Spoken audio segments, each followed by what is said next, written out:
अब ये बताओ, सुनो इधर सारे लोग ध्यान दो। अगला न्यूमेरिकल कराने से पहले जिसकी ज़रूरत है उसको लिखा रहे फ्रिक्शन, क्योंकि इसी के कॉन्सेप्ट को यूज़ करेंगे। अब तुम लोग हमको बताओ फ्रिक्शन क्या होता है? टूटी फूटी कैसी भी भाषा, भाषा मत बताना, वो उसकी हिंदी होती है। मोशन को अपोज करने के लिए जो फोर्स लगता है,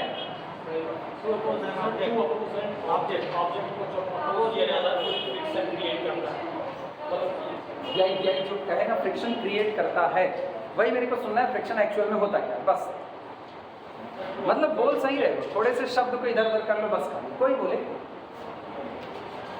अरे कहते रहे टूटा फूटा, सही गलत कुछ बताओ बताओ। ये बोलो यार, हमको हिंदी आ रही है, बोलो।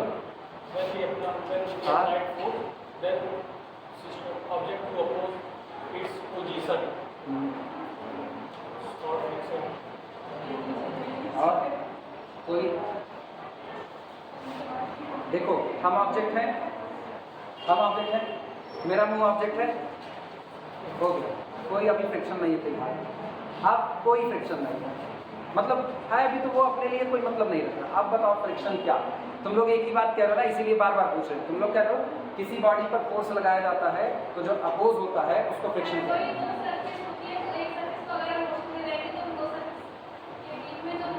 फिर से बच्चे धीमे धीमे फिर से बोलो, हाँ बोलो।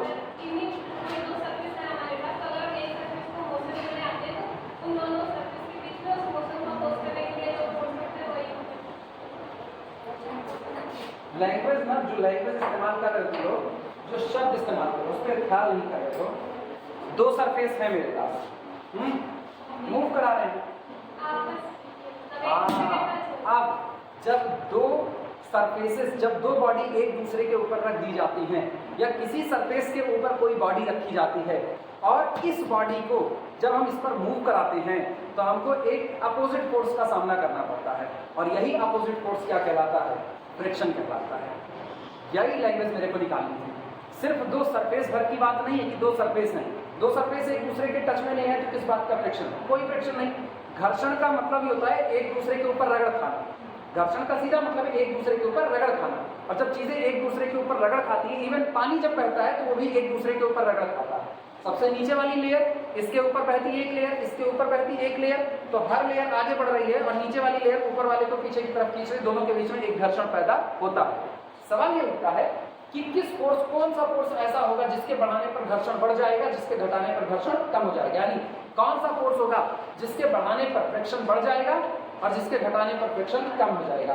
अब ये बताओ, दोनों किताबें एक दूसरे पर रखी गई हैं, मैंने इसके ऊपर हाथ रख दिया, ऊपर से ऐसे दबा दिया इसको। अब तुम इस किताब को इधर खिसकाना चाहते हो, तो अभी हमने नॉर्मल हाथ रखा, अब तुम खिसकाओ इसको तो कम फोर्स लगेगा, हम इसको तेजी से दबा दें। अब तुम खिसकाओ तो अब ज्यादा लगेगा। तो इसका मतलब नॉर्मल फोर्स जितना बढ़ता जाएगा फ्रिक्शन उतना ज्यादा होता जाएगा, नॉर्मल फोर्स जितना कम होता जाएगा फ्रिक्शन उतना कम होता जाएगा। हाँ या ना? यानी हम कह सकते हैं friction is directionally proportional to normal force. जो आपका फ्रिक्शन होता है वो नॉर्मल फोर्स के, यानी जो आपका लंबवत बल लग रहा है, किसी बॉडी के ठीक परपेंडिकुलर जो बल लग रहा है उसके हमेशा वो कैसा होगा? प्रोपोर्शनल, यानी अनुक्रमानुपाती होगा। अगर आप बॉडी के, अगर आप नॉर्मल फोर्स बढ़ा दोगे तो ऑब्वियस सी बात है फ्रिक्शन बढ़ जाएगा, नॉर्मल फोर्स घटा दोगे फ्रिक्शन कम हो जाएगा। अब ये बताओ, अगर बॉडी का वेट ज्यादा कर दिया जाए, बॉडी का वेट ज्यादा कर दिया जाए, ऑब्वियस सी बात है भारी बॉडी का नॉर्मल फोर्स ज्यादा होगा और हल्की बॉडी का नॉर्मल फोर्स कम होगा। तो भारी बॉडी के लिए फ्रिक्शन ज्यादा महसूस होगा और हल्की बॉडी के लिए फ्रिक्शन कम महसूस होगा। अगर तुम जमीन पर एक गुब्बारा रख दो, बहुत हल्का है, और उस गुब्बारे को धीमे से रस्सी से बांध करके या धागे से बांध करके फर्श पर खींचो तो घर्षण कम लगेगा, फ्रिक्शन कम महसूस होगा। लेकिन अगर उसी की जगह लोहे का एक संदूक रख दो, बक्सा रख दो और उसको बांध करके खींचो तो ज्यादा लगेगा। ये बातें समझ आ रही है? बस यही सारी छोटी छोटी बातें अपने को लिखना है इस बात को। सबसे पहला काम करना, एक छोटा सा फिगर बनाना, फिर हम लोग लिखते हैं। यहाँ सबसे पहले एक बॉडी रखी, ठीक, ये बॉडी है कैपिटल बी, इसके ऊपर मैंने दूसरी बॉडी को रख दिया, ये जो दूसरी बॉडी रखी गई ये दूसरी बॉडी है कैपिटल ए,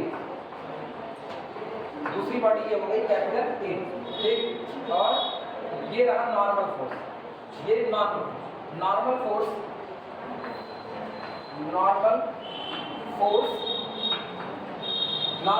ठीक परपेंडिकुलर जो फोर्स लग रहा है। अच्छा ये बताओ नॉर्मल फोर्स कौन लगाएगा? बॉडी कैपिटल ए बी पर लगाएगी, क्योंकि ए ऊपर रखा गया तो ए का वेट क्या करेगा? उसको नीचे दबाने का काम करेगा।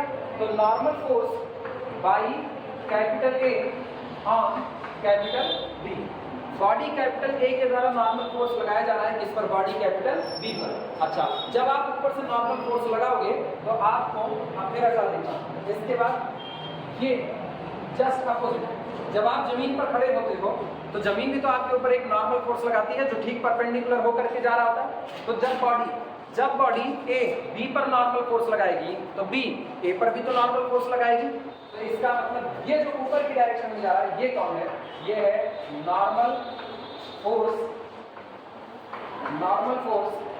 By capital be on capital A. सहमत हो कि नहीं? हाँ या ना? बनाओ ये वाला फिगर। अब होगा क्या? होगा ये, आप इसको रस्सी से बांध करके इधर खींचोगे, इधर, यानी आप यहाँ पर एक अप्लाइड फोर्स लगाओ। तो जब आप इसको इधर खींचोगे तो दोनों नॉर्मल फोर्स जो लगे हुए हैं ये क्या करेंगे? ये फ्रिक्शन पैदा करेंगे, यानी आपको इधर की तरफ एक फोर्स महसूस होगा। अप्लाइड फोर्स किधर? इधर, लेकिन जो महसूस हो रहा है एक फोर्स जो आपको रोकने का काम कर रहा है वो कहाँ है? Just opposite. तो हमेशा जो फ्रिक्शन होता है वो अप्लाइड फोर्स के कैसा जा रहा होता है? अपोजिट में जा रहा होता है। आई बात है समझ में? तो पहला वाला होगा अप्लाइड फोर्स और दूसरा फ्रिक्शन फोर्स। ये आपका हो गया अप्लाइड फोर्स,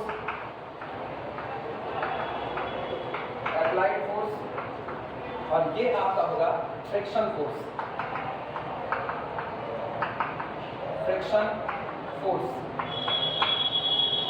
ये चला बंदी चलते हैं।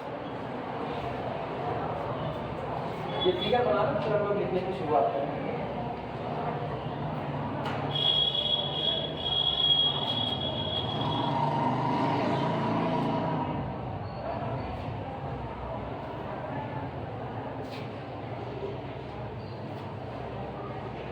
चार लोग छुट्टी पर मैसेज करके छुट्टी मांगे, इधर कुछ लोग गायब हैं।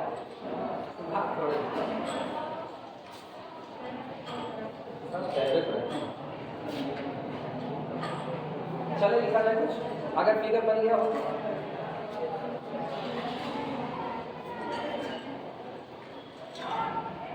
लिखें, सबका बन गया फिगर, लिखने की शुरुआत करना। If body capital A, if body capital A placed on body, placed रखी जाती है, placed on body capital B, अगर बॉडी कैपिटल A रखी जाती है किस पर? बॉडी कैपिटल B पर रखी जाती है, ठीक। then to move capital A on B, then to move capital A on capital B, अगर बॉडी कैपिटल ए को बॉडी कैपिटल बी पर रखा जाता है और बॉडी कैपिटल ए को हम बी पर मूव कराने की कोशिश करते हैं तो हमको एक अप्लाइड फोर्स लगाना पड़ेगा, और जितना फोर्स हम लगाएंगे वो डायरेक्टली प्रोपोर्शनल होगा किसके? नॉर्मल फोर्स के। वो डायरेक्टली नॉर्मल फोर्स के कैसा? प्रोपोर्शनल। अगर नॉर्मल फोर्स बढ़ गया तो आपको बहुत ज्यादा दम लगाना पड़ेगा। ये बिल्कुल ऐसा समझो ना, बक्सा जितना भारी होता जाएगा उसका नॉर्मल फोर्स उतना ज्यादा होता जाएगा। हाँ या ना? ये बात तो सहमत है, ठीक। छोटा सा बच्चा है उसको आप धीमे से हाथ पकड़ करके खींच सकते हो, लेकिन वही बड़ा आदमी हो गया, बड़ा आदमी होने का मतलब उसका वेट 70-80 किलो 100 किलो हो गया, 500 किलो के आदमी को खींच सकते हो? नहीं खींच सकते। कोशिश करके देख सकते हो, अपना वजन बढ़ा लो, अपने आप को खींच करके देखना, तुम अपने आप को नहीं खींच पाओगे। Move capital A on capital B, be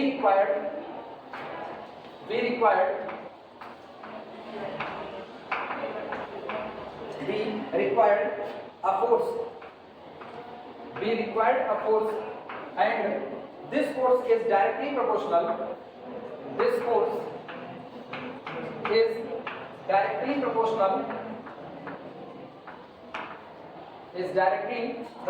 to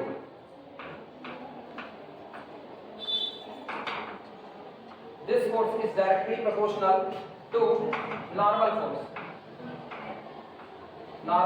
force, और ये फोर्स सीधे सीधे नॉर्मल फोर्स के हमेशा कैसा होता है, प्रोपोर्शनल होता है। इसका मतलब सीधा रिलेशन है applied force is proportional to the normal force. कितना, दैट इज अर्थात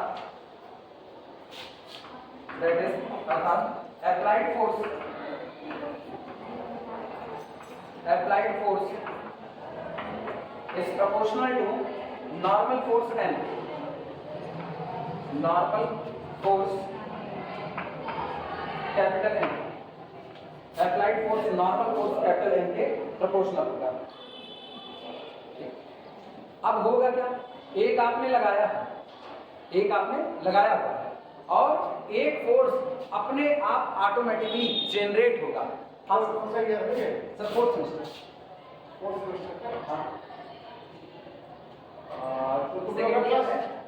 सेकंड ईयर बात कर लीजिए आप, आनी क्लास आप ध्यान देना।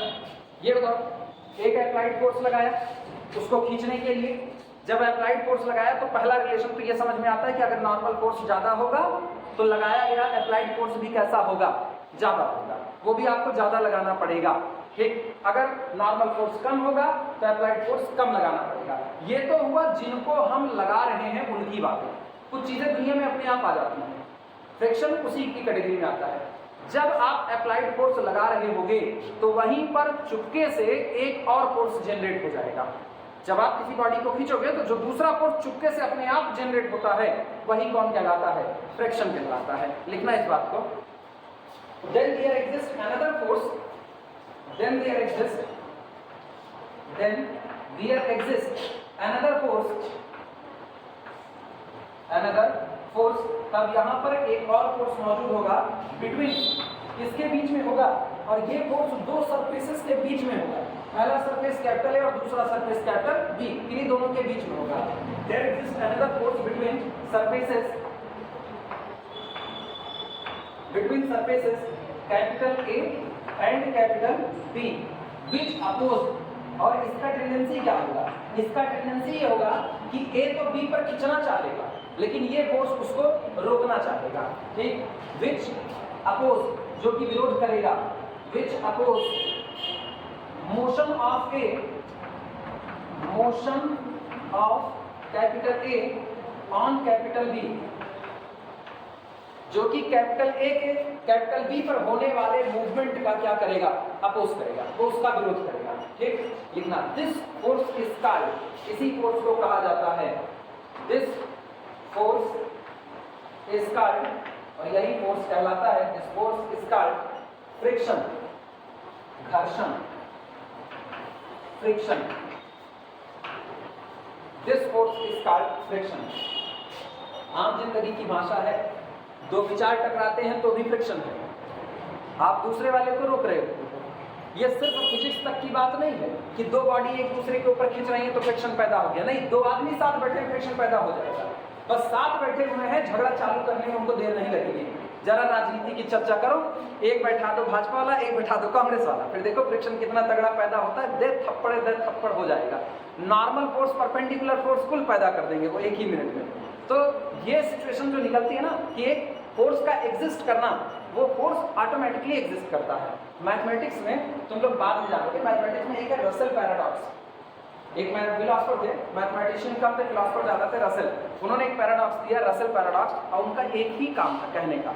उन्होंने ये कहा कि अगर आप कोई एक चीज़ बनाते हो तो उसके साथ एक बाई प्रोडक्ट अपने आप बन जाता है। अगर आप कुछ एक बनाते हो उसके साथ एक बाई प्रोडक्ट अपने आप बनता है, और ये जो बाई प्रोडक्ट बना ये पहले वाले प्रोडक्ट में बिलोंग नहीं करता है। प्रोडक्ट से उनका मतलब सेट से है। वो कहते हैं कि अगर आप कोई सेट बनाते हो उसी समय एक और सेट ऐसा बन जाता है जो इसका हिस्सा नहीं हो सकता है, या उसी समय एक एलिमेंट ऐसा बन जाता है जो इस सेट का हिस्सा नहीं हो सकता है। बहुत सीधा सीधा कॉन्सेप्ट था, और सोचो ये इतनी बेहतर बात है, इसको ना पैराडॉक्स कहा जाता है, उलझन। आप इस बात को साबित नहीं कर सकते हो, आप इस बात को गलत नहीं कर सकते हो। तुम कोई एक सेट बनाओ, कोई एक सेट, जैसे एक सेट मैंने बनाया 1 2 3 4, ये सेट बनाया, ऑटोमेटिकली एक सेट जनरेट हो जाएगा जो इसका हिस्सा नहीं होगा। अगर हम और उन्होंने इसको ना सबसेट के ऊपर दिखाया, सबसेट के ऊपर। उन्होंने कहा कि अगर आप दुनिया के सारे सेट को इकट्ठा कर लोगे, किसको?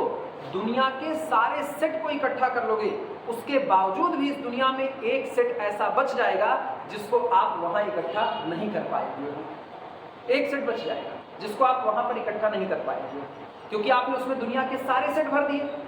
सबसेट की बात होती तो कोई भी सेट अपना खुद का सबसेट होता है। अब देखना, जैसे हमने एक सेट लिया 1 2 बना दिया, और सबसे पहला सबसेट कौन? 5। अगला सबसेट कौन? 1 सिंगलटन। अगला कौन? 2। अगला कौन? बस ये है कैपिटल ए और ये है power set of capital A. नकल देखना क्या है। जब आप एक सेट उठाते हो और आप इस तरह एक व्यवस्था तैयार करते हो तो आप इसके अंदर सेट रखे गए हैं कि एलिमेंट? ये बताओ, इसके अंदर सेट ही तो रखा गया है, नंबर तो नहीं रखे गए ना। इम्पटी सेट एक सेट है, ये सिंगलटन सेट है दोनों, ये आपका डबल सेट है, मतलब 2 एलिमेंट का सेट है। तो इसके अंदर आपने सेट को रखा, इस दुनिया में तुरंत एक सेट पैदा हो गया जो इसका नहीं है। खुद कौन? ये खुद P of A does not belong to the P of A। P of A खुद का सबसेट हो सकता है लेकिन खुद का एलिमेंट नहीं हो सकता। एलिमेंट होना सबसेट होना अंतर होता है। जवाब हाँ फिलॉसफी है, इसीलिए तो अभी समझना थोड़ी देर, कुछ और मत सोचो, जो बोल रहे हैं इतना सुनो, अभी समझ आएगा। हमने कहा क्या? हमने कहा अगर आपके पास एक सेट है कैपिटल ए 1 2, आप उसका सारा सबसेट इकट्ठा कर लो। आपने सारा सबसेट इकट्ठा कर लिया, आपके पास इस दुनिया में एक सेट ऐसा जरूर होगा जो इसमें नहीं होगा। हालांकि अभी तो मैंने बहुत पर्टिकुलर लिया ना, तो बहुत सारे सेट है जो इसमें नहीं है, लेकिन फिर भी मेरे सबसे नजदीक में एक सेट है जो इसमें नहीं है। कौन? ये सेट खुद अपने आप में नहीं है। ये सेट खुद अपने आप में नहीं है।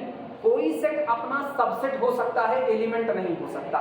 ये बात समझते हो कि नहीं समझते हो? एलिमेंट होना और सबसेट होना दोनों में फर्क होता है। एलिमेंट होने का मतलब है आप किसी घर के अंदर हो, एलिमेंट होने का मतलब है आप किसी घर के अंदर हो, और सबसेट होने का मतलब है आपके पास जो कुछ है वो उसी घर का है। फर्क आया? एक में आप खुद पूरे घर में चले जा रहे हो तो आप कौन हो? एज अ एलिमेंट हो, और एक आप हो अपनी आइडेंटिटी लेके जिंदा, लेकिन आपके पास जो कुछ है वो मंगनी मांग करके अपने घर से आया हुआ है। तो आपके पास जितना कुछ है वो उस घर का है, तो आप उसके हिस्से हो, हिस्से सबसेट, और आप उसके मेंबर हो, इसके लिए आपको उस घर में होना पड़ेगा। फर्क आया दोनों में कि नहीं आया? तो ये बताओ, P ऑफ A अपना खुद का सबसेट हो सकता है, P ऑफ A अपना खुद का सबसेट हो सकता है। क्या तुमको अंदर में P ऑफ A लिखा दिखाई दे रहा है कहीं पर? क्या तुमको अंदर में P ऑफ A लिखा दिखाई दे रहा है? नहीं। P ऑफ A कौन है? P ऑफ A ये पूरा है, ये पूरा। क्या ये पूरा सेट अपने अंदर में खुद को रखा हुआ है? नहीं रख सकता। तो कोई भी सेट अपना खुद का एलिमेंट नहीं हो सकता, सबसेट हो सकता है। तो इस दुनिया में एक एलिमेंट ऐसा बनता है जो आपके पास उस सेट में मौजूद नहीं होगा। अब इसको रियल लाइफ में समझो, अभी तुरंत का तुरंत एग्जांपल दिमाग में क्लिक करेगा। एक मोबाइल होता है, उसमें एक सिम लगता है। उस सिम से तुम चाहो तो डोनाल्ड ट्रंप को कॉल कर लो, उस सिम से तुम चाहो तो मोदी जी को कॉल कर लो, उस सिम से जिसका मन किया उसको कॉल कर लो, सबको जाएगी। लेकिन अपने ही मोबाइल से कभी खुद को कॉल करो, कर पाओगे? हाँ, नहीं जाता ना। हाँ, खुद को नहीं जाता। इस रूट की सभी लाइनें व्यस्त हैं ना, जिससे आप संपर्क करना चाहते हैं वो अभी कहीं और व्यस्त है, वो ये बताता है। तुम ये सोचो, एक नंबर जिसको अलाउ कर दिया जाएगा वो दुनिया के हर नंबर पर कॉल कर सकता है, लेकिन वो खुद पर कॉल नहीं कर सकता है। एक एलिमेंट बन गया कि नहीं बन गया? तो एक बाई प्रोडक्ट ऐसा निकलता है जो खुद में बिलोंग नहीं करता है ना। और इसके लिए उन्होंने एग्जाम्पल क्या दिया? एग्जाम्पल उन्होंने बाद में लोग इस पर तर्क करने लगते हैं, नहीं ऐसा नहीं, ऐसा है। एक जो बाल काटने वाला होता है बार्बर, वो पूरे गांव का बाल काट सकता है लेकिन अपना खुद का बाल नहीं काट सकता है। बाल को काटना और बाल को छीलने में अंतर होता है। बाल काटने का मतलब होता है उसको सेट करना बाकायदा, पिछुआ कौन सी आंख लगी हुई है कि अपनी अखियों ऐसे निकाल करके देख रहे हो, ऐसे काट रही है। तो कोई खुद का बाल नहीं काट सकता है और दूसरे का आप काट सकते हो। तो एक एलिमेंट ऐसा जरूर प्रोड्यूस होगा ना अपने आप ही जो उसमें बिलोंग नहीं करेगा। यही गणित की फिलॉसफी और यही पैराडॉक्स है, इसको रसेल का पैराडॉक्स बोलते हैं। अब तुम ये सोचो, यहाँ पर क्या होता है? यहाँ एक फोर्स अपने आप ऑटोमेटिकली जनरेट हो रहा है। आपने बनाया फ्रिक्शन, मैंने बनाया, मैंने बनाया नहीं ना। फ्रिक्शन तुमने बनाया नहीं, फ्रिक्शन किसी ने नहीं बनाया। बस दो बॉडी थी, एक दूसरे के ऊपर रख दी गई और एक फोर्स पैदा हो गया, वो ऑटोमेटिकली पैदा हुआ। और वो ऐसा पैदा हुआ कि अगर बॉडी का वेट बढ़ा दोगे तो वो बढ़ जाएगा, बॉडी का वेट घटा दोगे तो वो घट जाएगा। मतलब वो किसको देख करके काम कर रहा है? नॉर्मल फोर्स को देख करके काम कर रहा है। कुछ बातें समझ में आई धुंधली धुंधली? तो फ्रिक्शन का ये कॉन्सेप्ट होता है। चलिए सवाल करें, अब इसी के बेस पे सवाल करना है।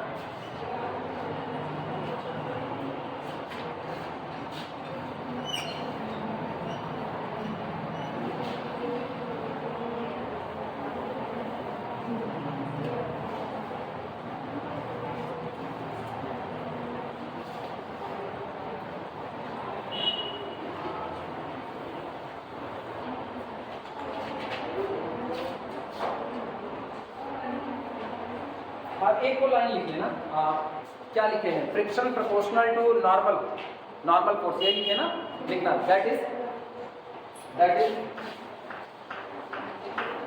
F proportional to n, F proportional to n। और अगर F प्रोपोर्शनल टू n है तो ये बताओ, प्रोपोर्शनैलिटी का साइन हटाएं तो क्या एक प्रोपोर्शनैलिटी कांस्टेंट आता है कि नहीं? प्रोपोर्शनैलिटी कांस्टेंट, इसका मतलब this implies that F is equal to mu into n। और पता है, अगर तुमको फिजिक्स में थोड़ा सा याद हो तो इसी म्यू को घर्षण गुणांक कहते थे, फ्रिक्शन कोफिशिएंट। याद आया? लिखना mu is equal to, here mu is equal to applied force divided by normal force. एक इस कारण कहा जाता है, इस कारण friction force, sorry friction coefficient,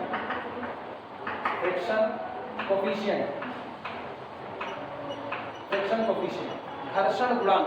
तो आप कोई पूछे ना कि ये घर्षण गुणांक कैसे निकाला जाता है, मतलब फ्रिक्शन कोफिशिएंट कैसे निकाला जाता है, तो उसको कहना applied force divided by normal force. आप यही काम कर दो, जो आपको कांस्टेंट मिलेगा वही आपका फ्रिक्शन कोफिशिएंट, या हिंदी में कहें तो घर्षण गुणांक बन जाएगा। क्लियर हुआ? प्रॉब्लम लिखते हैं।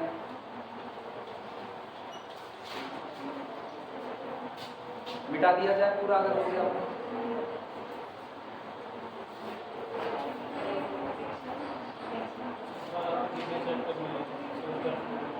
पूरा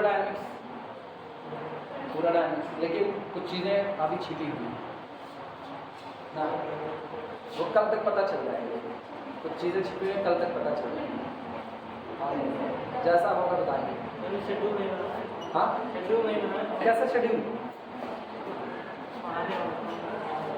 चलो प्रॉब्लम लिखना। Problem,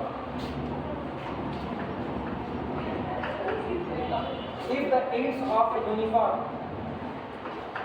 if the ends of a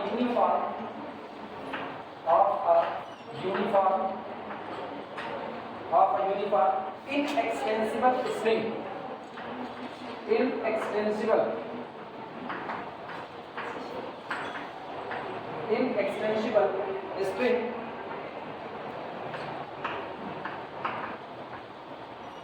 string of length small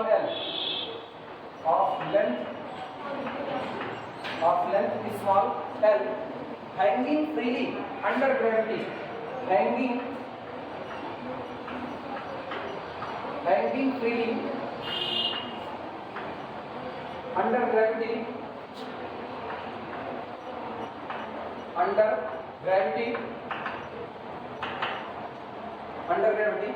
slide on a fixed rough horizontal,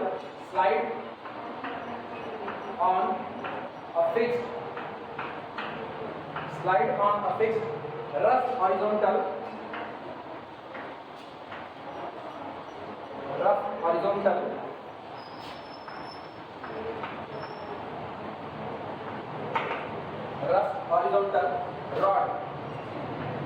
rod whose coefficient of friction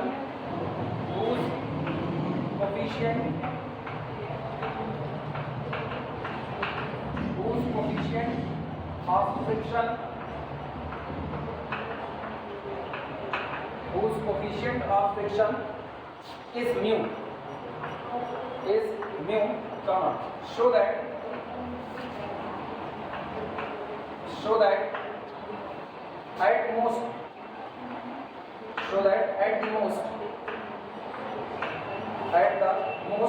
they can rest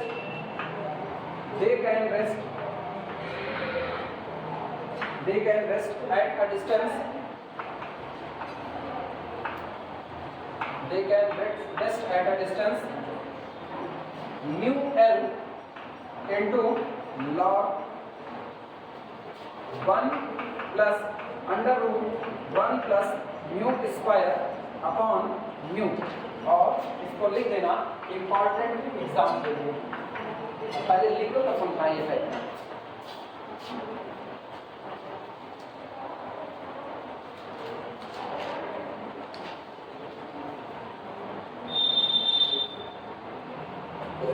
पूरा सवाल ध्यान से तो फिर समझाते हैं, बताते हैं लगाना कैसे।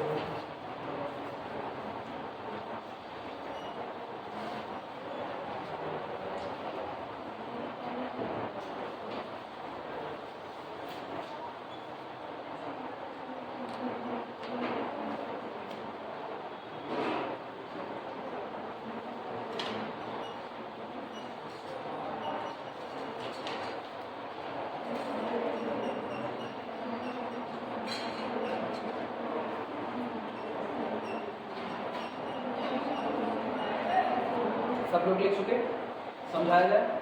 सुनो कहा क्या जा रहा है, इधर ध्यान दो सारे लोग। If the end of a uniform inextensible string, एक डोरी है जो कैसी है, इनएक्सटेंसिबल, मतलब उसमें कोई खिंचाव नहीं आता है। जब आप डोरी को फैलाते हो तो उसमें कोई भी खिंचाव मौजूद नहीं होता है, ठीक, एक्सटेंशन नहीं होता। एक्चुअली खिंचाव का मतलब यह है कि उसमें कोई एक्सटेंशन नहीं होता। जैसे रबर बैंड होता है, रबर बैंड को आप खींचना चाहोगे तो उसकी लेंथ में फैल जाएगा, उसमें एक्सटेंशन होगा। जबकि नॉर्मल डोरियां जो होती है, जैसे रस्सी उठाओ, उसमें एक्सटेंशन नहीं होता। तो हम जिस डोरी से काम कर रहे हैं वो कैसी है, इनएक्सटेंसिबल, उसमें कोई फैलाव नहीं आएगा।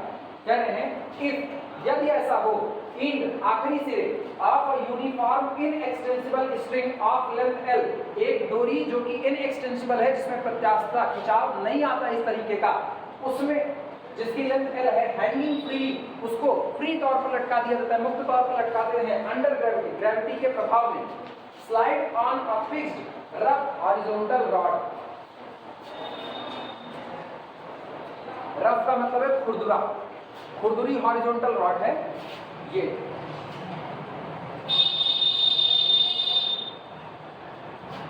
इस रॉड पर ग्रेविटी के प्रभाव में एक डोरी को लटका दिया जाता है, एक डोरी को लटका दिया जाता है। क्लियर हुआ? अब ग्रेविटी के प्रभाव में लटकाए हैं तो ऑब्वियस सी बात है, जो शेप बनेगा वो कम हो जाएगा, कैटनरी होगा। रॉड आपकी रफ है, इसके बाद कैसा है, under gravity slide on a fixed rough horizontal rod whose coefficient of friction is mu, और इस रॉड का जो घर्षण गुणांक है वो कितना है, म्यू है।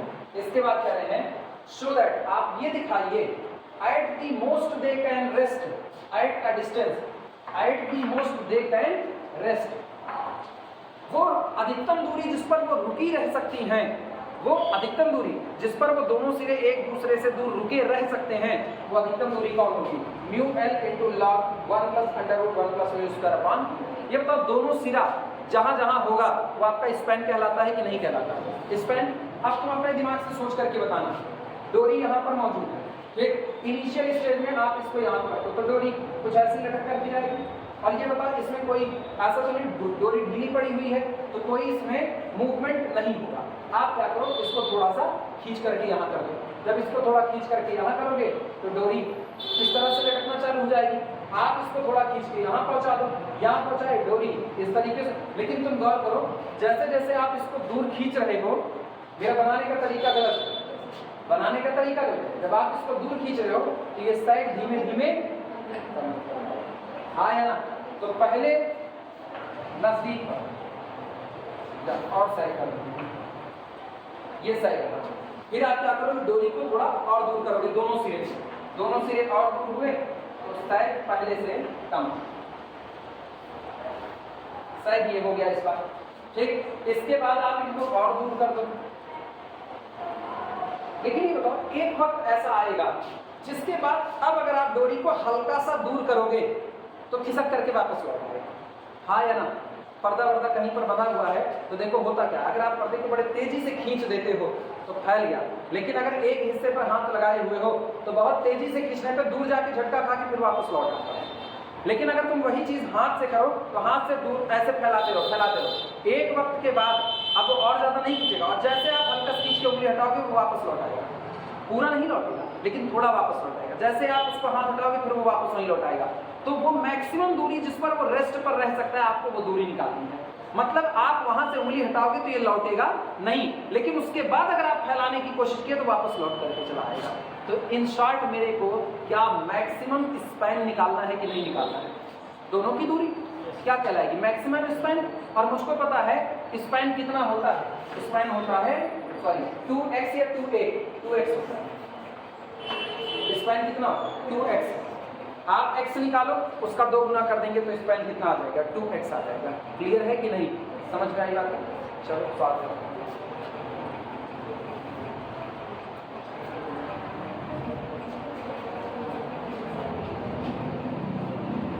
फिगर बनाना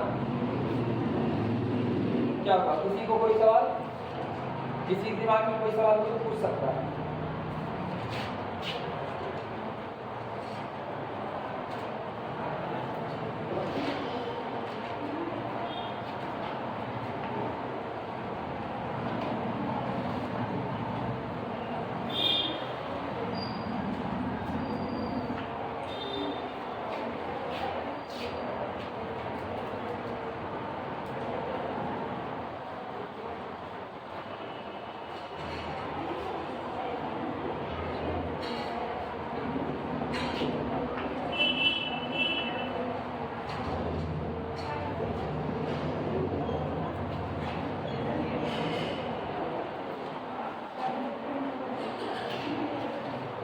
कैपिटल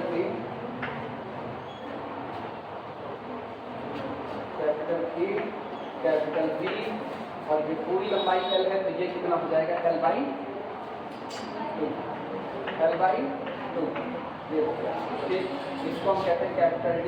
ये हो गया वर्टेक्स C, ये आपका हो गया O, और ये टेंजेंट लाइन जो एंगल बनाती है ये कौन है? साइन। और ये आपका टेंजेंशियल टेंशन है capital T। Tangential tension capital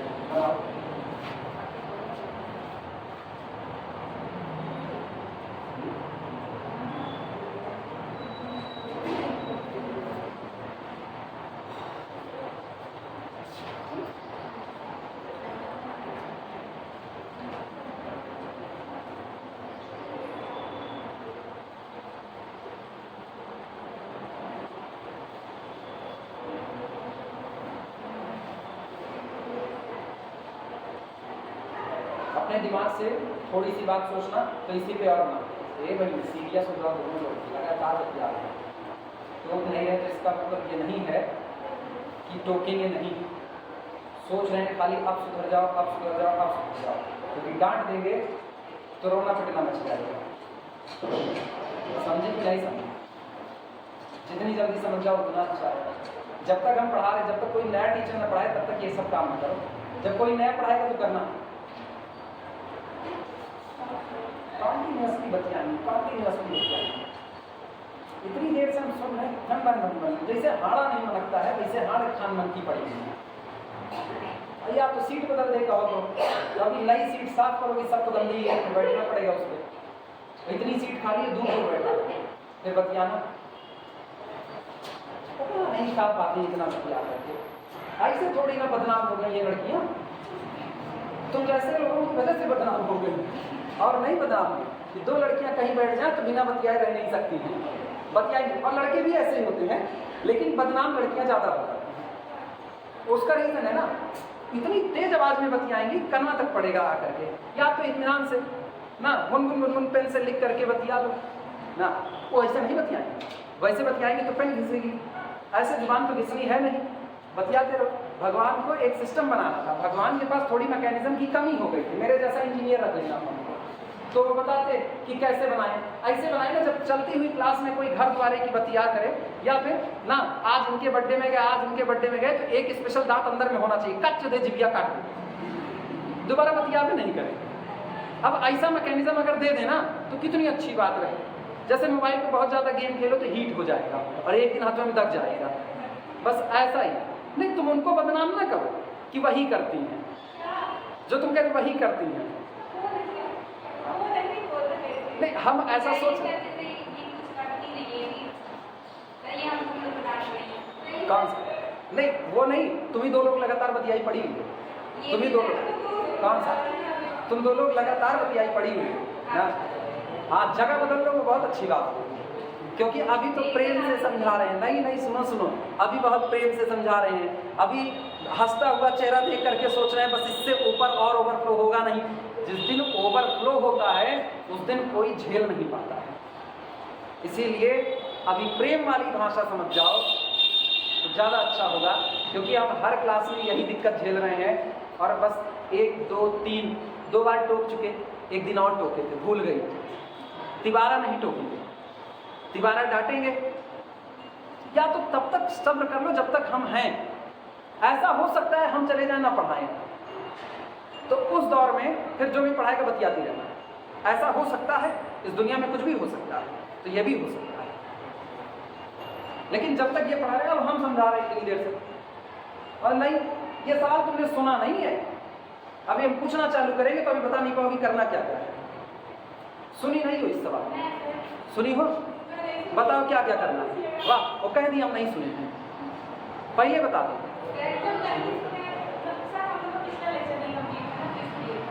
तो ये भी कंप्लीट करना ही नहीं है। अच्छा, पिछला नहीं आ रहा तो अगला नहीं आएगा। अभी मैंने क्या कोई फार्मूला लिखा? अभी तुम्हें गलत साबित करवा रहे। क्या कोई फार्मूला अभी तक लिखा? कोई फार्मूला नहीं लिखा। अभी तक केवल एक नॉर्मल थ्योरी बताया जिसका पीछे से कोई कनेक्शन नहीं है। खाली कह क्या रहे हैं? कह रहे हैं रस्सी को ऐसे फैलाओगे तो लौट आएगी, फैलाओगे तो लौट आएगी, इतने तो बता रहे हैं। ये तो घर में नॉर्मली लोग करते आए हैं, ये तो बचपन में करते आए हैं, इसमें कौन सी बड़ी बात है? वो जो कह रही है बगल में बैठ करके कि पिछला लेक्चर नहीं कंप्लीट है इसलिए इसको नहीं की। कै दिन की छुट्टी हुई थी होली की? कै दिन की छुट्टी हुई थी होली की? 1 हफ्ते की ना। जो क्लास आई हुई थी उनसे तुम्हारा कांटेक्ट नहीं है, तो पिछला लेक्चर कंप्लीट नहीं है। अब बताओ, गांव में थी। अब एक लोग मोहल्ला शिफ्ट करा रही थी, आई कि नहीं आई? जो मोहल्ला शिफ्ट करा रही थी तुम ही हो, यही है ना? हाँ, यही है, मोहल्ला शिफ्ट करवा रही थी। तभी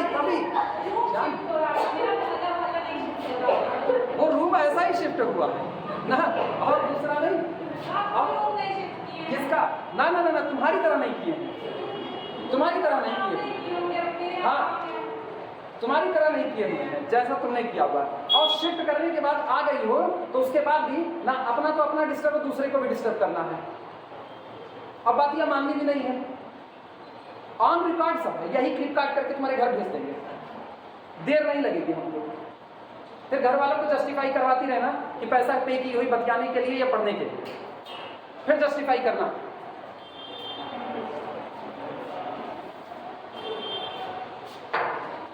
हिंदुस्तान बहुत अच्छी जगह है, बहुत अच्छी जगह है। यहाँ आदमी 2 चीज से डरता है, बस तीसरी किसी चीज से आदमी डरता ही नहीं है पूरे हिंदुस्तान में।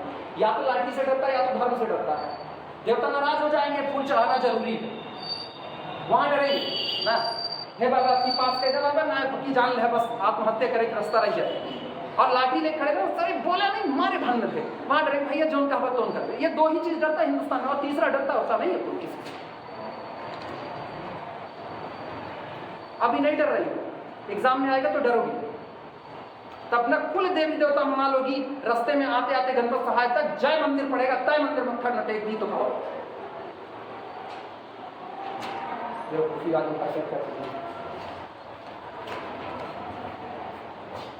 सुनो, कौन कौन सा फोर्स काम करने वाला है वो सुनो।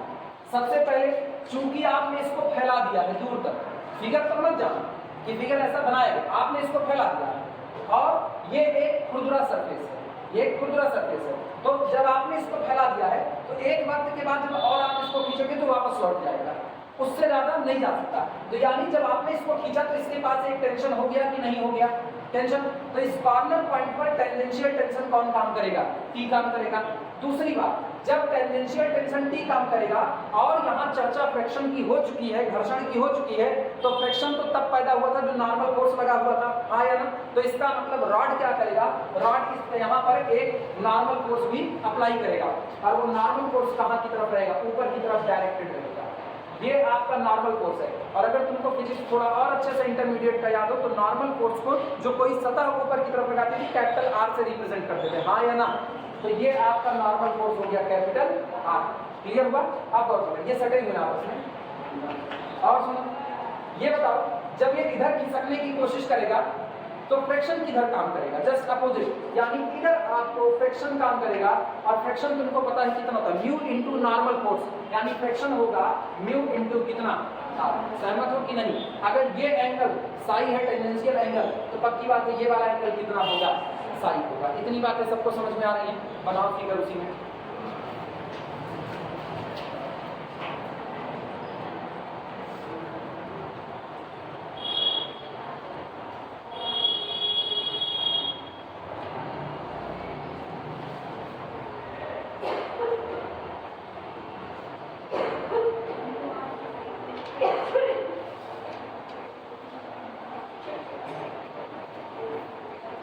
न्यूमेरिकल मिटा रहे हैं, फिगर बन चुका है।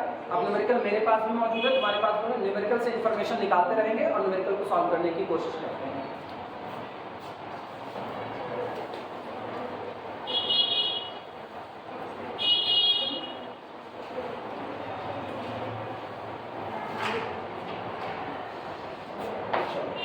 शुरुआत देखना, लेट ACB, यही आपकी स्ट्रिंग है। लिखना let ACB solution, let ACB is the uniform string, is the uniform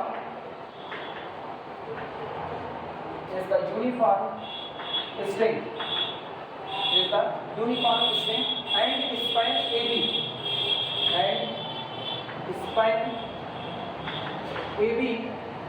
and span AB is maximum,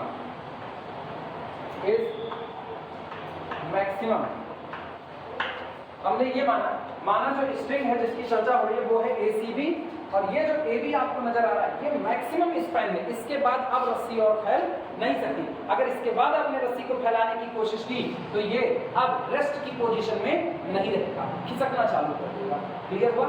इसके बाद देखना, since AB is maximum, since AB is maximum, चूंकि स्पैन AB कैसा है, मैक्सिमम है, then the end, कॉमा करके लिखना, then the end, then the end link, तब जो आखिरी वाला सिरा होगा R in, अब सुनो, जो आखिरी सिरा है वो सीमांत साम्य अवस्था में है। सीमांत, आखिरी, लिमिटिंग जिसको कहते हैं ना, कहते देख भाई मेरे बर्दाश्त करने की लिमिट इतने तक ही है, इसके बाद आपने जरा सा भी कुछ किया तो चीजें बर्दाश्त के बाहर हो जाएंगी। यानी हल्का सा भी डिस्टर्बेंस अब आपको इक्विलिब्रियम में रहने नहीं देगा। ऐसा इक्विलिब्रियम, ऐसी साम्यावस्था, ऐसा ठहराव जिसमें हल्का सा भी डिस्टर्बेंस आपको पूरी तरह अनस्टेबल कर देगा, उसको क्या बोलते हैं, लिमिटिंग इक्विलिब्रियम बोलते हैं। समझ में आई बातें? तुम इत्मीनान से, कोई कुत्ता इत्मीनान से बैठा हुआ है, उसके पास जाओ, उसका कान मान उठा करके इधर उधर करो, वो लिमिटिंग, वो पूरी तरह इक्विलिब्रियम है, वो कुछ नहीं बोलेगा, बल्कि वो पूंछ हिलाने लगेगा। लेकिन वो कुत्ता बैठा हुआ, तुम जा करके उसकी पूंछ पे पैर रखो, फिर तुमको बताएगा हम कौन ना, तब तुम भी सृष्टि रोडे की तरह गाना गाओ, मैं नहीं तो कौन रे। तब ये वो कंडीशन होगी ना जब उसकी जो इक्विलिब्रियम है वो कौन सी होगी, लिमिटिंग। आखिरी बात, तो ये कह रहे हैं कि स्पैन आपका कैसा है, मैक्सिमम। और जब स्पैन मैक्सिमम है तो इसका मतलब अगर इस किनारे को हल्का सा भी और खींचा गया तो अब ये डिस्टर्ब हो जाएगा। तो ऐसा इक्विलिब्रियम किस नाम से जाना जाएगा, लिमिटिंग इक्विलिब्रियम के नाम से। क्लियर है ये बात? इसी शब्द का इस्तेमाल कर रहे हैं। Then the end link are in limiting equilibrium.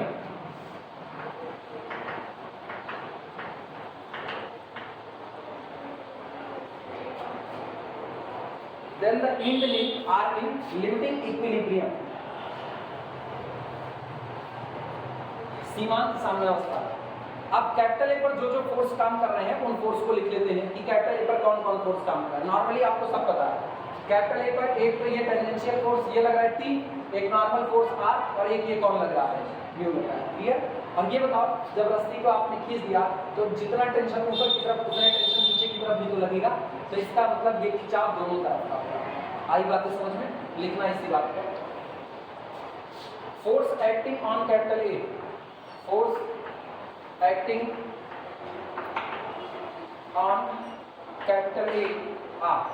Capital A पर काम करने वाले फोर्स कौन कौन से? सबसे पहला फोर्स लिखना है, पहला फोर्स है normal reaction. Normal reaction, normal reaction capital R perpendicular to A B. Normal reaction capital R जो कि परपेंडिकुलर है किसके? रॉड ए बी के परपेंडिकुलर। पहला हो गया। दूसरा फोर्स लिखना, दूसरा फोर्स फ्रिक्शन है, फ्रिक्शन म्यू इनटू आर लिखना, फ्रिक्शन, फ्रिक्शन म्यू आर। और ये अलोंग द रॉड है, रॉड के along, along the rod, along the rod. और तीसरा जो आपका काम कर रहा है वो है tension capital T, last tension capital T.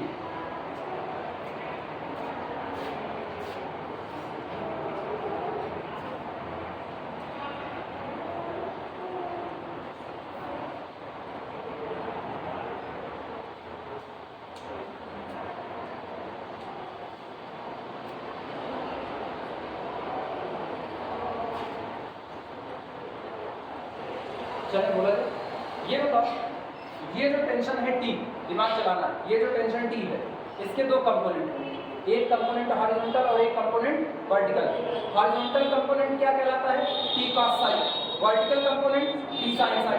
तो हॉरिजॉन्टल कंपोनेंट जो T cos psi होगा वो इसके बराबर होगा म्यू आर के, क्योंकि म्यू आर इधर काम कर रहा है और चूंकि इक्विलिब्रियम की कंडीशन है इसलिए horizontal component T cos psi is equal to कितना चढ़ेगा? Mu into R. और इक्विलिब्रियम में होने की वजह से जो इसका वर्टिकल कंपोनेंट होगा T sin psi वो भी बराबर होगा किसके? कैपिटल R के बराबर होगा। समझ में आई बात है? लिखना इसी चीज को। Now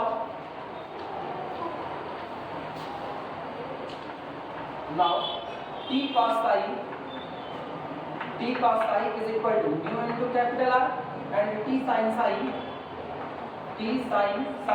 is equal to capital R। ये हो गया। यहाँ से ना, यहाँ से तुमको tan psi पता चल जाएगा क्योंकि स्पैन निकालना है। जरा स्पैन का फार्मूला देखो, 2x बराबर, फार्मूला चेक करो, 2x बराबर कितना? सुनो, अपना फायदा किसमें है? दिमाग दौड़ाना। अपना फायदा उस फार्मूले में होगा जहां पर साई वाई का इस्तेमाल तगड़ा हुआ होगा। अगर तुम गौर करो तो तुमको याद होना चाहिए 2x is equal to 2c log sec psi plus tan psi। Check करो, मिलेगा। जो नहीं लिखे हैं वो लोग बाद में लिख लेंगे ना, जो लोग लिखे हैं वो फार्मूला देखें। x बराबर फार्मूला निकाले होंगे, कितना है? c log sec psi plus tan psi, यही निकला है। ये बताओ नकल का क्यों मैंने लॉग का फार्मूला इस्तेमाल करने को कहा, क्यों लॉग का कहा? जरा जो प्रूफ करना है उसकी तरफ निगाह डालो, वो लॉग में ही है कि नहीं? लॉग में मौजूद है। और लॉग में देखो अंदर में प्लस का साइन मौजूद है, हाँ या ना? मतलब लॉग के अंदर में दो लोग आपस में जुड़े होंगे और स्पैन निकालना है तो ये कौन लगा होगा? लॉग के अंदर में दो जुड़े और स्पैन दे दे, ये फार्मूला होता है x is equal to c log sec psi plus tan psi। Clear हुआ? नकल यूं ही लगाई जाती है। आप कोई रॉकेट साइंस नहीं है कि तुम इसको सीख नहीं पाओगे, बहुत सिंपल सी थ्योरी है, बस दिमाग एकदम ठहरा हुआ होना चाहिए। ऐसा ठहरा होना चाहिए कि आप न्यूमेरिकल को देख करके पहचान सको, देख बेटा तुम मान क्या रहे हो और मेरे पास इंफॉर्मेशन पड़ी क्या क्या है जिनका मुझको इस्तेमाल करना चाहिए। तो नकल यही आती है कि ये मांग रहा है लॉग में और अंदर में प्लस का साइन मांग रहा है और मेरे पास लॉग में स्पैन का फार्मूला पड़ा हुआ है जिसमें दो लोग आपस में जुड़ते हैं। तो मेरी सारी की सारी नजर अटक गई किस पर? साई पर। तो साई में कैसे निकालोगे? सेक साई और tan साई। लेकिन इसको लिखते ही जब मैंने कंपोनेंट में लिखा तो मुझको पता चला T टी कॉस साई बराबर mu R, T sine psi बराबर कैपिटल आर, और जिस दिन दोनों को डिवाइड लगाया गया T sine psi divided by T cos psi, तो टी टी कटा साइन अपॉन कॉस कितना बनेगा, tan बन गया कि नहीं। और एक बार tan आपके हाथ में आ गया तो सेक आपके हाथ में आ जाएगा। 1 + tan square psi is equal to sec square psi. समझ में आई बात है? चलो शुरुआत। This implies that t sin psi upon t cos psi is equal to capital R upon mu into capital R. ये कटा t से t कटा। This implies that tan psi is equal to कितना होता है 1 upon mu। इसको लिख करके घेरा मारो और 1 + tan स्क्वायर साई यूज करके तुरंत इसी समय सेक साई निकाल। Sec psi is equal to also sec psi is equal to कितना होता है √1 + tan square psi, and this is equal to √1 + 1 upon mu square, यानी कि आपको मिला this implies that sec psi is equal to √μ square + 1 पूरे का divided by mu. सही, वो बटे में म्यू स्क्वायर था मैंने बाहर निकाल दिया रूट से, चलेगा। नोट करो, दोनों ऐसे घेरा मार दो।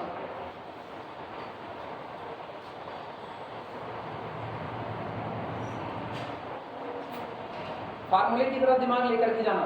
फार्मूला है x = c log sec psi tan psi। मेरे पास sec psi आ गया, मेरे पास tan psi आ गया, c बच गया, c बच गया। अब उसी c को निकालने के लिए आपको ये L/2 वाला मामला दिया गया है। क्लियर हुआ कि नहीं? अभी c निकाल देते हैं, इतना नोट करो तो मिटाया।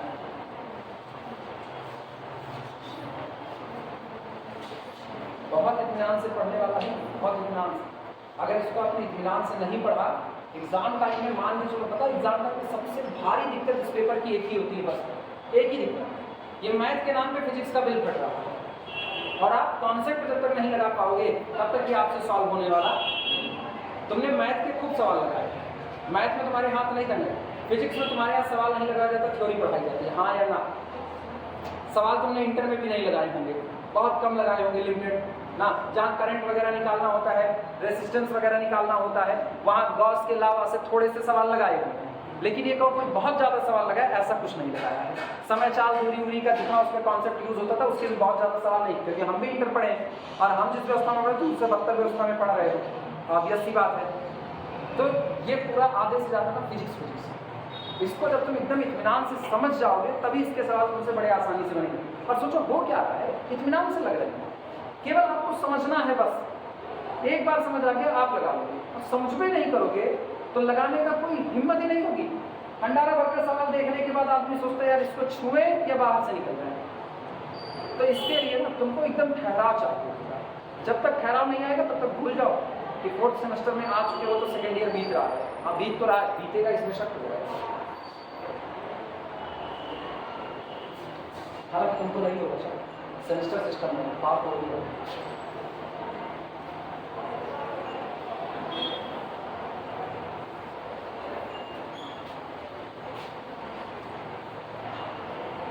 तुम लोगों में एक लोग कोई है आए हुए थे जब सेमेस्टर चल रहा था तो इंटर पढ़ाते हैं लखनऊ में, यहाँ वहाँ नहीं, मिले थे, पता नहीं अभी नाम तो हमको बिल्कुल नहीं याद है, नाम बताते हैं उनका। लखनऊ में इंटर पढ़ाते हैं, अपना बीएससी में बंदे को ग्रुप का ऑर्डर नहीं पता है। सबसे सिंपल ग्रुप में कितने एलिमेंट होते हैं भाई उसका ऑर्डर होता है, उनको ग्रुप का ऑर्डर नहीं पता है। एसोसिएटिविटी की प्रॉपर्टी नहीं पता है, क्लोजर की प्रॉपर्टी में क्लोजर पता ही नहीं है होता क्या है। और इंटर वालों को मैथमेटिक्स छापे पड़े हुए हैं, अपना तो बर्बाद हुए हैं, दूसरे को और बर्बाद कर रहे हैं। जब तक तुम खुद किताब उठा करके नहीं पढ़ोगे दूसरे को मजबूर नहीं कर सकते हो। आई बात है समझ में? पहले खुद किताब उठा करके पढ़ो, हम तुमको मजबूर कर सकते हैं। क्योंकि मेरी एक आंख में चोट होने के बावजूद भी, ब्लीडिंग होने के बावजूद भी मेरा पढ़ाई का टाइम 5 घंटा डेली का है। डेली 5 घंटा है, जबकि हम चोट है, हम ना पढ़े तब पर भी मेरा काम चल जाएगा। 11 साल मेरे को इसको पढ़ाते हो गया है, ना पढ़े तब भी चल जाएगा। और उसके बावजूद भी मेरा पढ़ने का टाइम 5 घंटे डेली का है। और उस 5 घंटे डेली में से 3 घंटे कॉन्टिन्यूसली पढ़ने का है, बीच में हम ब्रेक नहीं ले रहे, 3 घंटे कॉन्टिन्यूसली पढ़ने का है। तो हम तुमको मजबूर इसीलिए कर सकते हैं।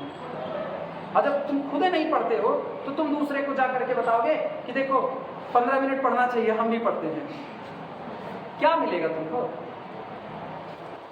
सीरियस इसीलिए रहा जाता है और थोड़ी रहा जाता है। बाकी सीरियस रह के एक दिन तो मर ही जाना है, तो सीरियस रह करके थोड़ी ना। एक तो हम खुद ही तुम लोगों से बतियाते रहते हैं और तुम लोग आपस में बतियाते हो तो फिर मेरा गुस्सा आता है। फिर हम भी जानते हैं किसी को 4 बात सुना दो फिर उसका क्लास में मन नहीं लगता, फिर अंदर से मन आता है ना, आज बोल लिए तुम, मेरा वक्त नहीं है, हमारा वक्त आता तो तुमको बताते, उठा करके किसी नदिया में डुबो आते, जानपुर में बह करके निकल आते। ऐसे ख्याल आते हैं, मेरे भी आते थे जब हम डांट खाते थे तो, लेकिन डुबोने के नहीं आते थे, बस ये आते थे ना काश तुमको यहाँ से हटा सकते, बस ये ख्याल आते। तो ये हम मान रहे ख्याल, बड़े ख्याल ऊंचे होते हैं। चलो अब ये बताओ, सुनो दिमाग दौड़ाओ, अब तुमको क्या चाहिए? सी चाहिए, नकल भी अपने दिमाग में रखाओ। सी चाहिए, टेन साई पड़ा हुआ है, टेन साई पड़ा हुआ है। ये बताओ ये आर्क लेंथ, आर्क लेंथ को क्या स्मॉल एस नहीं कहा जाता था? और तुम्हारे पास एक इक्वेशन पड़ा होगा S is equal to C tan psi, पढ़ा है कि नहीं पढ़ा? इस्तेमाल करके सी मिल जाएगा कि नहीं? क्योंकि एस बराबर कितना है? L/2 लिखना। Using S is equal to C tan psi, using S is equal to C tan psi, ठीक, using S is equal to C tan psi where, जहाँ पर where S is equal to L/2 B get, चलो भैया L/2 is equal to C और tan psi कितना आया है? tan psi बता दो, 1 upon mu implies that C is equal to mu L upon कितना? सी भी आ गया, म्यू एल अपॉन 2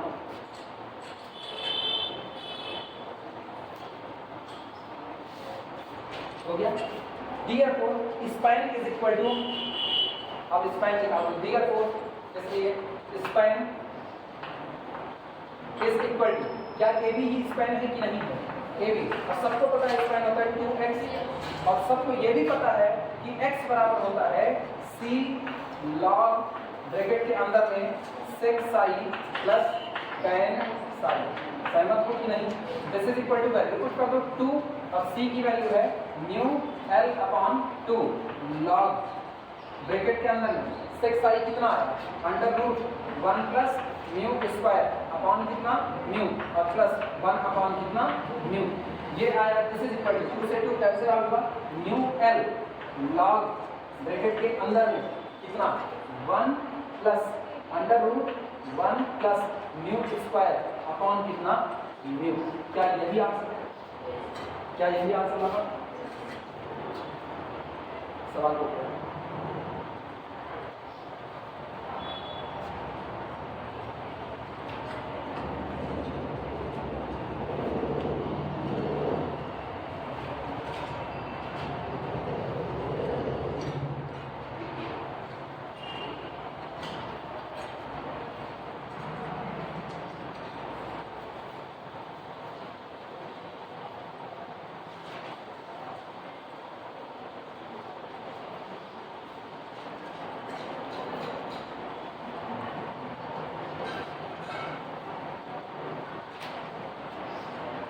हो जाएगा तो बता।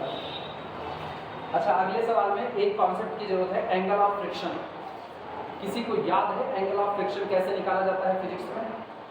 नहीं याद होगा तो हम बताएंगे, ऐसे ही नॉर्मली। किसी को याद एंगल ऑफ फ्रिक्शन? घर्षण कोण हिंदी में एंगल ऑफ फ्रिक्शन। वो परेशान हो जो नई चीज़ों की जरूरत पड़ेगी उसको मैं ऐसे नोट करके लिखा रहे हैं। फ्रिक्शन की जरूरत थी, फ्रिक्शन कोफिशिएंट वो मैंने लिखा दिया कि फ्रिक्शन कोफिशिएंट यही होता है, ठीक। अब फ्रिक्शन एंगल उसकी जरूरत है। अगले सवाल नहीं पता? नहीं तो अगली हेडिंग डालो, फ्रिक्शन एंगल या एंगल ऑफ फ्रिक्शन लिखना, एंगल ऑफ फ्रिक्शन।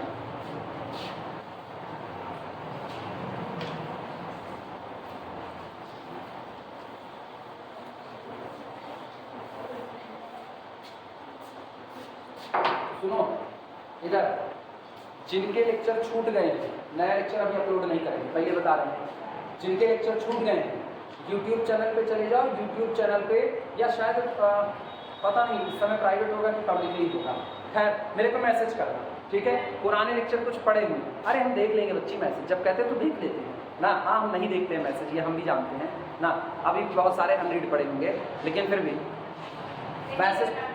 हाँ क्या हुआ?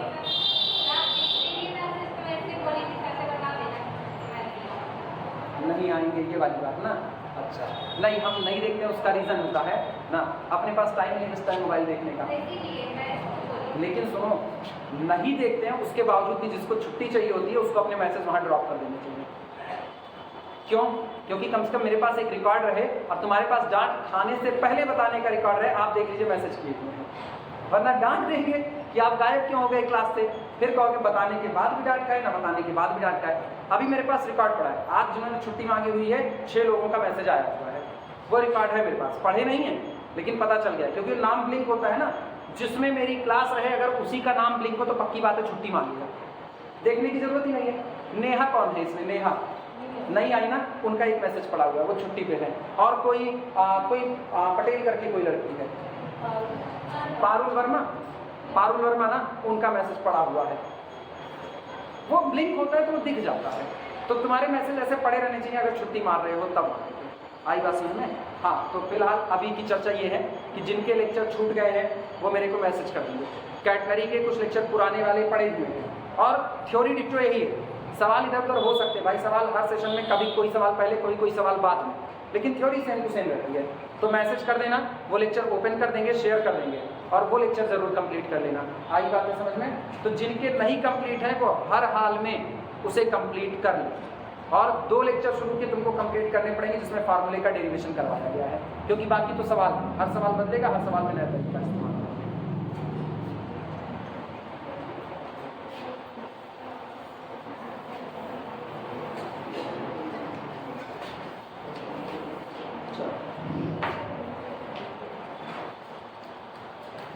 हेडिंग है एंगल ऑफ फ्रिक्शन।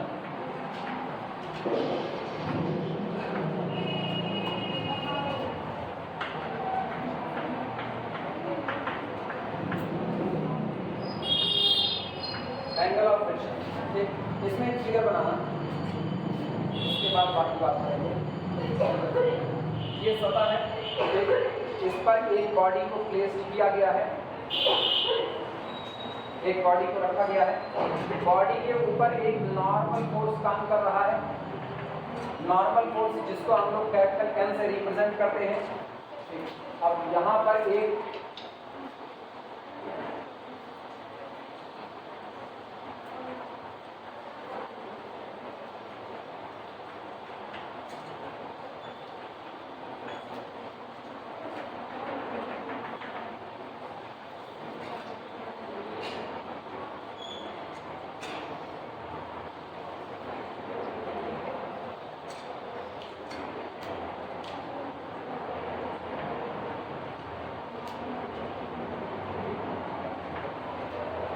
ये सरफेस रिएक्शन का है, ये कैपिटल R, ठीक, इधर अप्लाइड फोर्स है F और यहाँ पर फ्रिक्शन फोर्स है स्मॉल है, फ्रिक्शन फोर्स स्मॉल है, ठीक। और ये जो बॉडी रखी गई है इसका वेट है, स्मॉल W या कैपिटल W मान लो, क्योंकि स्मॉल W हम लोग मान चुके हैं शुरू में, कैपिटल W, ठीक। ये फिगर बनाओ तो समझ आए।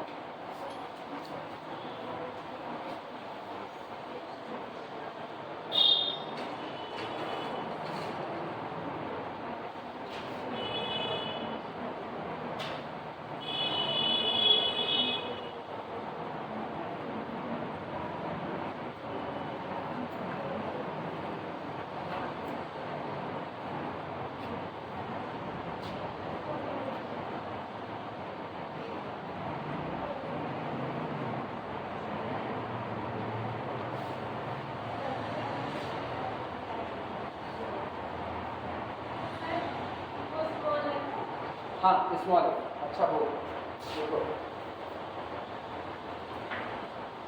स्मॉल फिगर बना लो, समझाते हो क्या है करना क्या। ये भी डॉटेड लाइन में जाने रखना।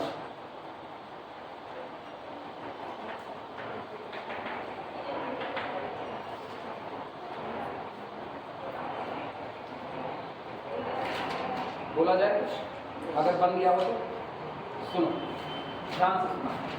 ये नीचे एक सरफेस है, इस सरफेस के ऊपर एक बॉडी रखी गई है जिस बॉडी का वेट कितना माना गया है, कैपिटल W माना गया। अगर बॉडी का वेट है तो ऑब्वियस सी बात है एक नॉर्मल रिएक्शन काम करेगा, नॉर्मल फोर्स जो कौन हो गया, कैपिटल N हो गया। और आप इसके ऊपर एक फोर्स लगा रहे हो, इसको खींचने की कोशिश कर रहे हो, तो ये अप्लाइड फोर्स कितना हो गया, F। जब आप अप्लाइड फोर्स F लगाओगे तो आपको एक फ्रिक्शन फोर्स मिलेगा, कौन सा, स्मॉल f मिलेगा। अब नॉर्मल के और फ्रिक्शन फोर्स का जो रिजल्टेंट है, परिणामी, दोनों की वजह से जो आपको रिजल्टेंट मिल रहा है वो कौन हो गया, कैपिटल R हो गया।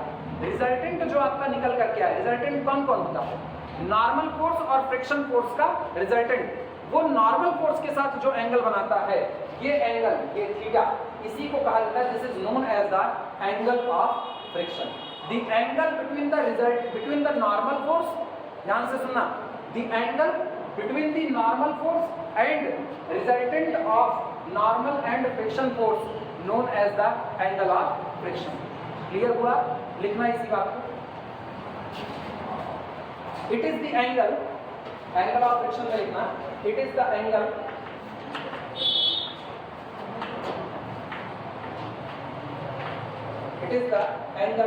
which the resultant of force, which the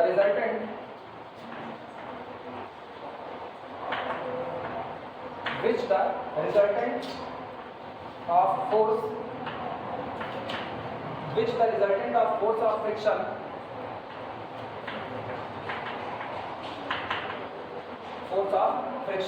and normal reaction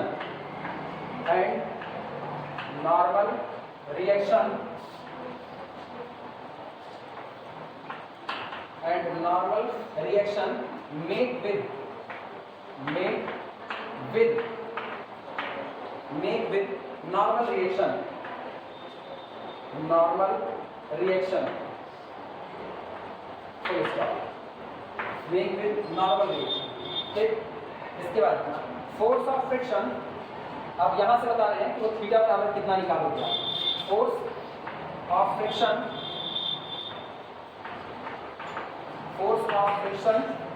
small f बराबर, किसी को पता है force of friction small f बराबर कितना लिखा जाए, यहां पर बोलोगे, फोर्स ऑफ फ्रिक्शन कितना लिखा जाए, नहीं दिया नहीं, सीधी बात है, फोर्स ऑफ फ्रिक्शन क्या लिखे, म्यू इनटू नॉर्मल फोर्स, यही तो लिखे थे, म्यू इनटू नॉर्मल फोर्स। लेकिन जो नॉर्मल फोर्स है वो तो वेट के प्रोपोर्शनल है, आया ना, तो इसका मतलब जितना वेट होगा उसी के हिसाब से नॉर्मल फोर्स होगा। नहीं समझ पाए, या वेट बढ़ा दोगे तो नॉर्मल फोर्स ज्यादा, वेट कम कर दोगे तो नॉर्मल फोर्स कम। तो इसका मतलब जो आप लिखते हो ना, F is equal to mu into normal force capital N, वही कैपिटल N हटा के वहां पे वेट डालो, आई बात समझ में। तो small f is equal to कितना होगा, small f is equal to mu into W act, जितना वेट काम कर रहा है उतने के अकॉर्डिंग। क्लियर हुआ कि नहीं, लिखना इसी बात को, mu is equal, F is equal to mu into W act, जितना वेट काम कर रहा है उतने की बात हो रही है, म्यू इनटू W एक्ट। और ऐसा क्यों हुआ, ऐसा इसलिए हुआ क्योंकि जो आपका F होता है, सुन लो F क्यों लिख दिया, नॉर्मल फोर्स से जिसको ये कॉन्सेप्ट समझ में नहीं आया वो लोग ऐसे समझो, जितना ज्यादा वेट होगा उतना ज्यादा फ्रिक्शन होगा, आया ना, जितना कम वेट होगा वैसे वैसे फ्रिक्शन कम होता जाएगा। इसका मतलब friction F proportional to the weight W, friction F proportional to the weight W। और ये कौन सा W है, जो एक्ट कर रहा है, जितना वेट काम में आ रहा है। तो इसका मतलब F is equal to proportionality constant mu into कितना हो गया W, जितना W काम। क्लियर हुआ कि नहीं, इसीलिए ऐसा किया।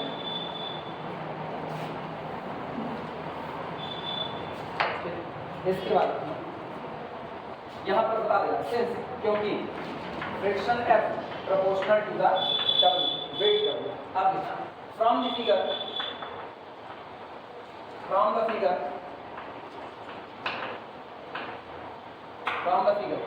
चलो भैया एंगल देखो, एंगल ये F है और ये L है, ये कौन F और ये कौन N। इसके आधार पर tan थीटा को क्या लिखा जा सकता है? tan थीटा सोच करके बताओ। tan theta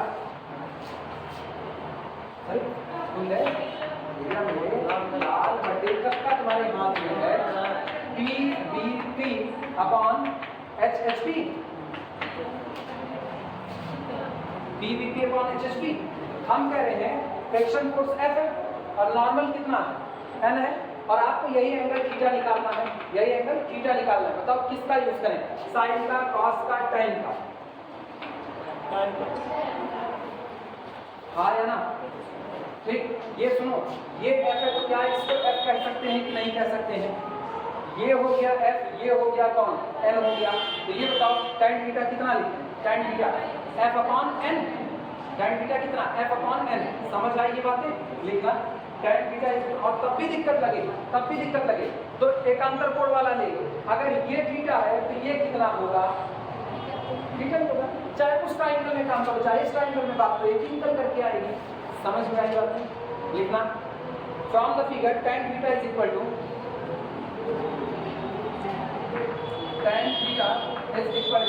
F upon capital N and this is equal to, अभी तुमने F लिखा है, F कितना म्यू इनटू W और डिवाइडेड बाय कितना N कितना? कोई नॉर्मल फोर्स बताएगा? नॉर्मल फोर्स कितना W।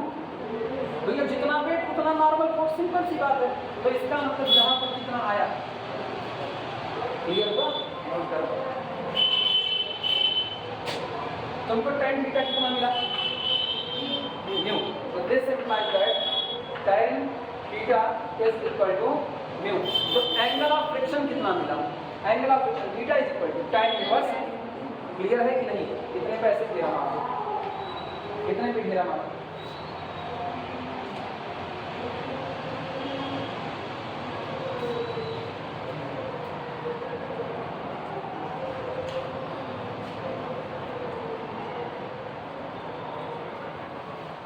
लिखिए। अब सवाल लिखाते हैं, करवाएंगे नहीं, सवाल खाली लिखा है। कोशिश करना, अगर बन गया तो ठीक है, नहीं क्लास आएगी तो हम करवाएंगे। तब सवाल लिखिए क्या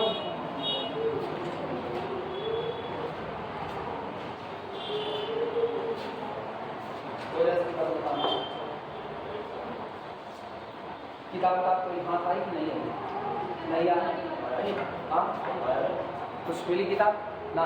अच्छा, जिनके पास नहीं आई है आज याद दिला दो, आज मैसेज कर दो तो कुछ सवाल भेज दे। ठीक, कुछ भेज दे एक्सरसाइज के। देखो एक आध तो लगा करके देखो, लग जाए तो ठीक है, नहीं तो अभी तो लगवा ही रहे हैं, कोई दिक्कत नहीं है। आज मैसेज करना ग्रुप में, सवाल भेजते एक दूसरे को फॉरवर्ड करेंगे।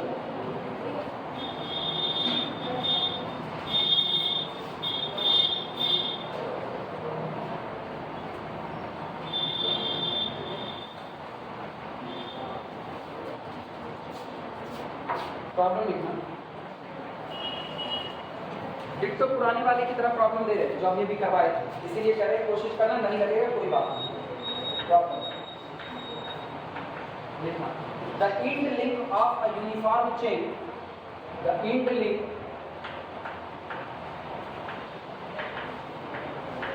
Of a uniform chain, of a uniform chain slide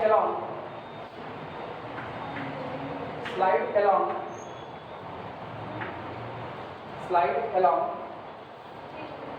a fixed rough horizontal rod, a fixed rough horizontal rod, rough horizontal rod. Prove that the ratio, prove that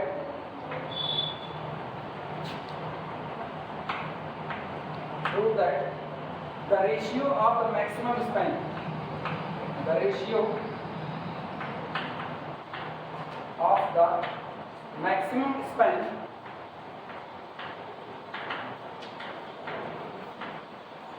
ratio of the maximum span to the length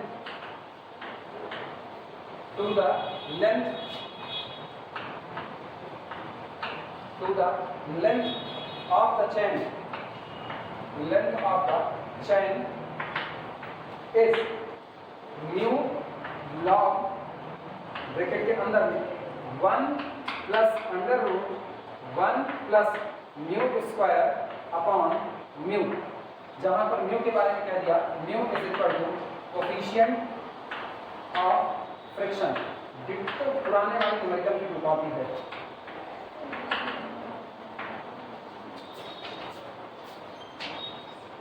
the end length of a uniform chain slide along a fixed rough horizontal rod, एक rough horizontal rod है और किसी spring के लिए उसका जो end link है वो इसी के ऊपर क्या करता है, स्लाइड करता है, इसी के ऊपर खिसकता है। क्या है प्रूव दैट, आप ये बात साबित कीजिए।